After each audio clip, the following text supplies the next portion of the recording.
Our flight just touched down in JFK, and we are taxiing to the gate. In the last 36 hours, I have flown across the world and back. Yeah, you were deported from Israel. You came on a direct flight from Israel? The same flight, actually, which I have now learned that when Israel deports you, they have to put you on the same flight back. So I had a direct flight from JFK there, and they put me back on the same flight. Okay. Or the return version of the same flight. Yeah. Okay. Great. Well, Ariel, thanks so much for speaking with me. And I've pretty much, we texted, and I pretty much scribbled a kind of summation of what happened, which is like a page and a half. And then I was thinking, I don't know if I'll use all that in the piece, but then I'm thinking, then we'll have this interview, where. Fabulous. Do you want me to read any of that for you? No, it's fine. You know what happened. Okay. So okay, let's just go through this. So yes. last. You want me to give a little narrative again? Or no? Well, I can ask you. So last year. Was the last time you were in Israel, right? Last summer. Yes, just a year ago. Yeah, and at that point, I remember, it was in the Israeli press. It's like it's as if the authorities were kind of bemoaning that they actually let you slip in a way, right? Because yes, well, what happened was I had entered the country last year, and I was staying in Hebron with Palestinian activists there, and right-wing extremists got word that I was in the country, and they launched a social media campaign attacking me and calling on the government to deport me. And so the government responded basically by bemoaning that I was there, and they decided not to actively deport me at the time. And when I left, I was there for 6 weeks at that time, they informed me that for any future visits, I would have to get permission from the government in advance to enter the country, which for this entry, I absolutely did. Yes. I obtained a visa in advance. Yes. Before we get to now, I just like to dig back a little bit into the occurrences of last year. Yes. Because you had this encounter. Sorry. So that was the first part that happened last year. Yeah, you had this encounter with this settler called Anat Cohen in Al Khalil in Hebron. And another kid, and that you sent that like a live Facebook feed, and I covered that too, and it was like following that. Oh God, there's a lot of background noise, but we'll manage. You actually managed, with the help of Rabbis for Human Rights, to get a restraint order. Court in Jerusalem, I filed for a restraining order because she had physically assaulted me, and was granted the restraining order. And she was not allowed to come near me. She was not allowed to be in any area where I was. I also spoke with the soldiers afterwards who had been there when she assaulted me and had refused to intervene.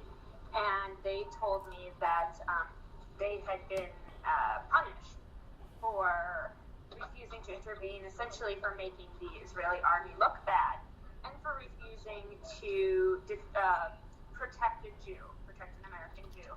And so they were forbidden from, I think it was for the rest of the duration that their unit was on duty there, they were forbidden to have coffee at their coffee shop. She used to give the soldiers free coffee. Yeah. And we're told to not repeat such a thing again, to not refuse to protect an American Jew. Yeah, because in the video which you sent live, I was just listening to it again and transcribed a bit more to get the details of it. It's only like after they're sort of keeping you after the actual violent harassment event. They're sort of keeping you, and you're having this conversation, and it's only like after 16 minutes or so that they actually realize you're Jewish, right? Yes. They realized I was Jewish, and they still refused to provide me any protection and stop the assault. And they then, in fact, detained me and kicked me out of the H1 section of Hebron, the Jewish section, and told me that I would have to take the Palestinian bus into Jerusalem, where I was headed. I was actually headed to an appointment to meet with rabbis for human rights at the time. And so that was part of the court case as well, that they refused that they kicked me out of the area, which was considered in Israeli, in their definitions of things, considered they put me in an unsafe circumstance by sending me into the Palestinian area. Oh, right. Yes, so you were literally that was on Shuhada Street? Yes. And, okay, and Anat Cohen, the settler who attacked you there, she has this cafe nearby. Yes. And the soldiers were simply punished by not being able to get free coffee at her cafe. Okay. Yes. And then, okay. They were quite bothered by that punishment. Yeah. I get it. Well, so basically, it was already said at the time by officials at the Ministry of Public Affairs, that's Gilad Erdan's Ministry of Public Security, that you would be barred from entering in the future, yeah? Yes. And but nonetheless, by that for future entry, I would need permission in advance. It specifically didn't say barring. Yeah, right. So, and you got that visa through the New York Israeli consulate in New York. Yes. You got a student visa for you have this study course in the Hebrew University. Yes. So you got a visa like a student visa. Yes, I followed all of the procedures appropriately and accurately to apply for a visa. Yeah. And got one. It was actually a 1-year visa. It's still in my passport, but they granted me a 1-year visa, full entries in and out of the country. Right. So for every reason, I had every reason to believe that I could enter the country. Right. Okay, so Ariel, let's jump to the past few days, and you got to landed in Israel in Ben Gurion Airport, coming from JFK, New York, and basically you are stalled like from your landing time at 4 p.m. Until 11 p.m. And what happens there briefly? Like, what do they do there? I was questioned 3 times. So the first time was very friendly. Ever since a number of years ago when I was arrested at a protest in Berlin, I always get pulled aside for further screening. But it was friendly and normal. They asked me about Berlin, why I was there, etc. But nothing unfriendly, and said that I would likely get my entry in a moment. So this first questioning, how long does this phase go on for? Maybe 15 minutes at most. It was short. Yeah, and then they put you in a waiting, like for this other questioning. Back in the waiting room, yes. They actually kept transferring me back and forth between the first waiting area was immigration and then over to border control. Then I was pulled into a different office for another round of questioning. This questioning was quite angry, and they were yelling at me What organizations do you belong to? Why are you here? What Palestinians do you know?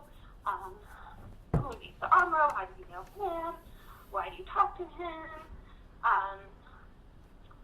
Just kind of on and on with that general round of demanded to see my phone, look through my contacts.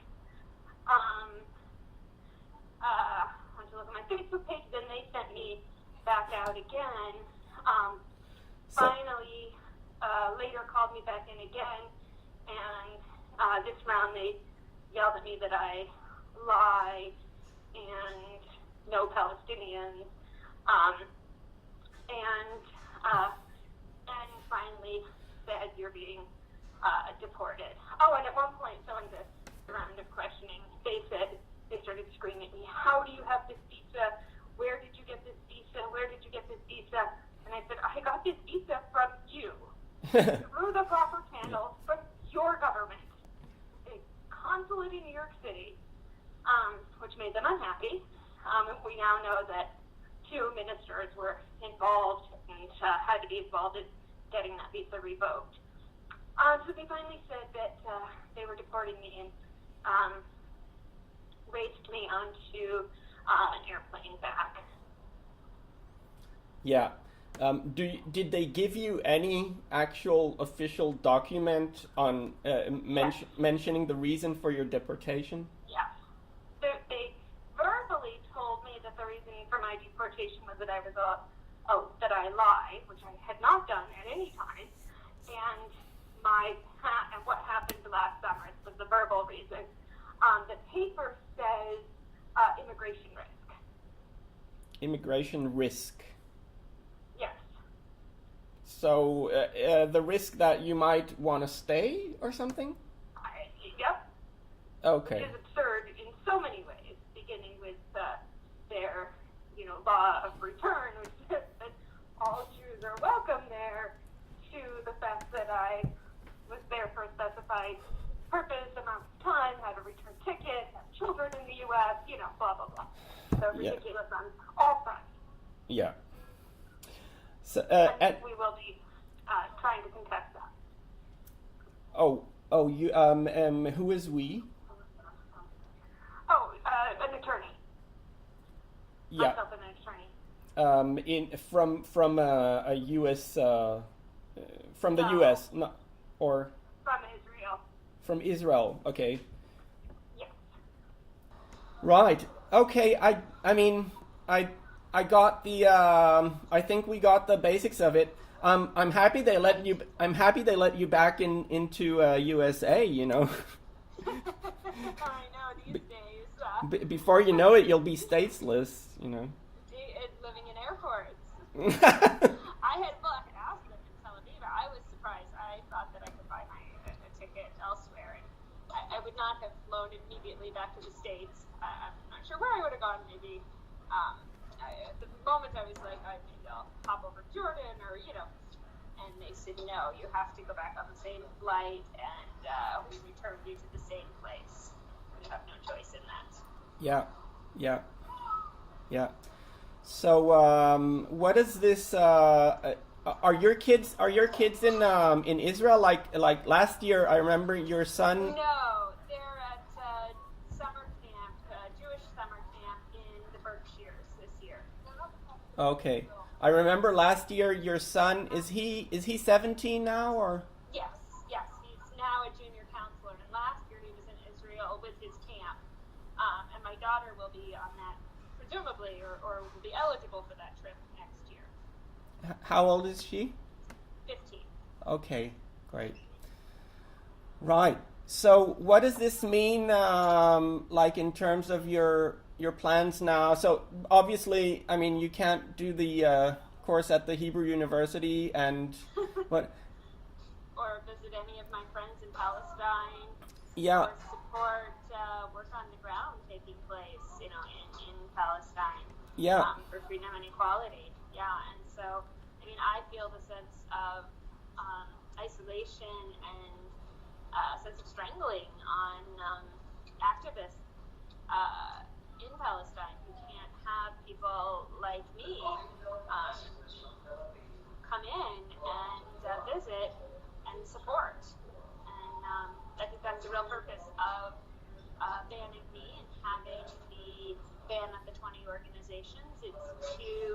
isolate a movement and separate and divide, just like Israel does, separating Palestinians in the West Bank from Palestinians inside 1948, and Palestinians in Gaza. This is about, and now keeping, and for many decades, not letting Palestinians in diaspora in. So this is the next level of isolation and divide for those struggling on the ground. Yeah.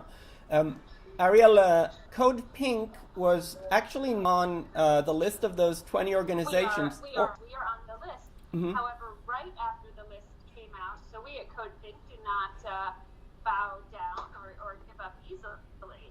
So right after the list came out, our co-founders, Medea Benjamin and Jody Evans, flew right in. It was about a week after the list came out, flew right into Israel to challenge the ban, and were allowed into the country.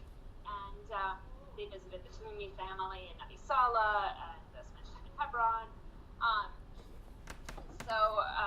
Okay. This was, so they were. I would say again, we attempted to challenge the ban, but yes, we are officially a banned organization.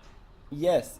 So it seems that although Israel issued the list, I mean, actually more specifically, the Ministry of Public Security has issued a list of banned organizations. Israel seems to have so far kind of lacked the technique or the technology to actually apply it and actually find those people. Yes, and again, they gave me the visa, which is absurd, right? To grant me a visa and then deny me entry. Yeah. Yeah, absolutely. Yeah. So somehow in this story is kind of amazing because you're just this person, right? In a way, I mean, you're just this person coming there, and you have two top ministers directly intervening with so-called recommendations, and then canceling, like overriding the Minister of the Interior, Ariel Gold. He overrode your visa and canceled it on site, like as you were there. Which is outrageous. I mean, the whole thing is outrageous. First of all, banning those who disagree with your politics is outrageous to begin with. Claiming to be a country for all Jews and yet banning Jews who disagree is outrageous. And then canceling a visa that has been granted is outrageous. Yeah, so many levels of yeah. So basically now, after all this happened, I suppose you are assuming that for the foreseeable future, you are simply because you won't get through with this having happened, right? We will be challenging it in court because I did have a valid visa, but I don't know what will come of that. So, but yeah, for now, yeah. Okay, yeah. Well, my I'll certainly not be hopping on another flight to Tel Aviv. What? Sorry? I said for now, I certainly will not be hopping on another flight to Tel Aviv. No. Presumably to get turned around. No. Well, my warmest wishes and solidarity, Ariel, and thanks so much for speaking. Thank you. Thanks for writing about it. I look forward to reading it. Yes. Let me know if you need anything else. Thank you so much. Thank you. All Bye-bye. the best. Bye.